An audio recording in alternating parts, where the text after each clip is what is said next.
So what you saw me doing was I was heating up a piece of round bar.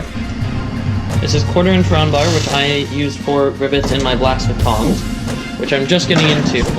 I'm hoping to get a few videos out on that. So what I did was I measured out a certain amount.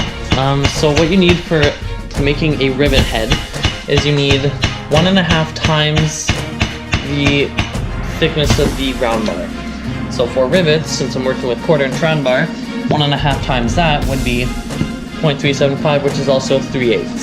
So that makes 1/2 inch for the actual thing, so 1/2 inch thick, and then you have 0.375 on each end for your flattening over, and then I just added a little bit of material for playroom.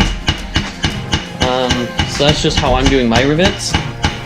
But so what that works out to be, yeah. Anyways, yeah. So all that calculated subtracts 0.375 for the first head of the rivet. I took that, drilled that depth into this round bar after I cleaned it up.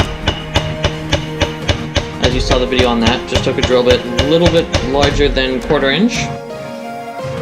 Drilled it, faced it, cleaned it up, sanded it a little bit. And then what you do is, you saw me just do it. Took the bar, heated it up, hot cut it, dropped it into the top of this, rounded it over, twisted the bar off, hammered down the head, and I'm left with this exact beam.